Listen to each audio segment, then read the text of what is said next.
Today's open debate comes in the backdrop of the Gaza Peace Summit at Sharm el-Sheikh on 13th October 2025. India participated in the summit and we welcome the signing of the landmark peace agreement. It is India's hope that the positive diplomatic momentum that has been generated would lead to lasting peace in the region. At this juncture, India would also like to place on record its appreciation for the United States and especially President Donald Trump for playing an instrumental role in forging the agreement. Further, India also commends the role of Egypt and Qatar towards achieving this end. India remains firm in the view that dialogue and diplomacy and the two-state solution are the means to achieve peace. The landmark initiative of the US has generated diplomatic momentum towards peace, and all parties must adhere to their obligations in this regard. We also remain firmly opposed to any unilateral moves by parties concerned. Now is the time for all parties to support ongoing peace efforts rather than to derail them. India's position is firmly rooted in its consistent stance on the developments in 7th October 2023, as well as the overall Palestinian question. India has clearly condemned terrorism, stressed that there must be an end to destruction, despair, and suffering of civilians, and sought the immediate release of all hostages. It held that humanitarian assistance, particularly food, fuel, and other necessities, must flow into Gaza in an unimpeded manner and emphasize the need for a ceasefire. India envisions the peace agreement as an enabler and a catalyst in this regard. The short-term gains of the recent diplomatic outcomes must pave the way for medium to long-term political commitments and practical action on the ground towards the realization of a two-state solution. As India underscores its unwavering support to the inalienable rights of the Palestinian people to self-determination, national independence, and sovereignty, the high-level conference on the implementation of the two-state solution in the UN on 22nd September 2025 underlined the way forward. The two-state solution is the only pragmatic path.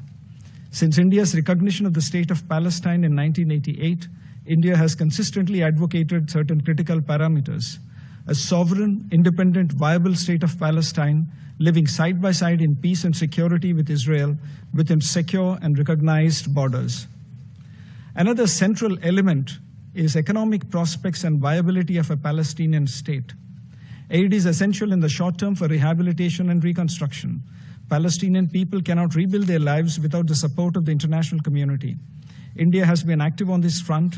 The total support by India to the Palestinian people is to the tune of over $170 million, which includes projects worth $40 million in various stages of implementation.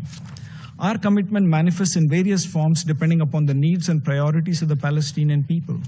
We have implemented human-centric projects bilaterally and also partnered with the United Nations and the Palestinian Authority in this regard.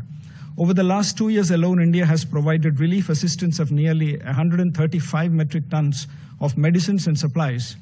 Looking ahead, these initiatives must be coupled with the creation of economic frameworks and mechanisms that are conducive for social development, investment, and employment.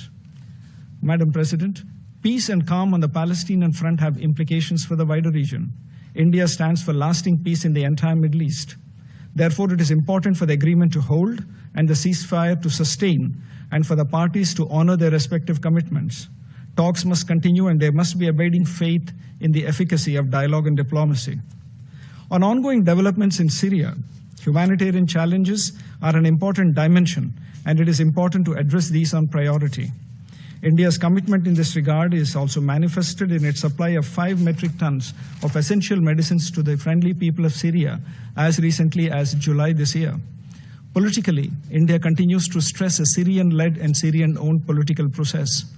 While taking positive note of progressive normalization of Syria's relations with its Arab neighbors, India also pledges its support to the regional efforts towards finding a long-term solution in Syria.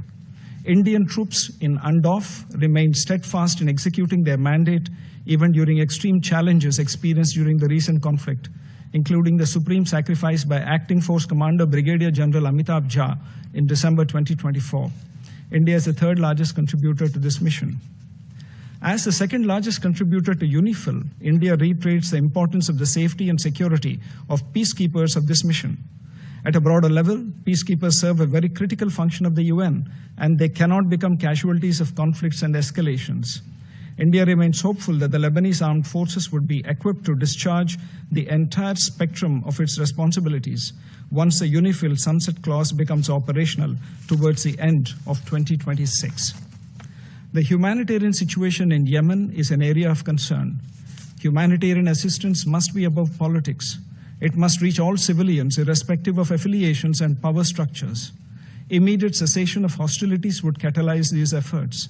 Safety and security of Indian nationals in Yemen are a priority for us.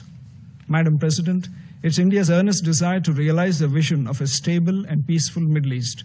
Our views are guided by certain basic principles. All human beings have the right to lead normal lives. Deprivation and indignity cannot be a part of daily life, and civilians must not die due to conflict. India stands fully ready to contribute to this endeavor. I thank you, Madam President.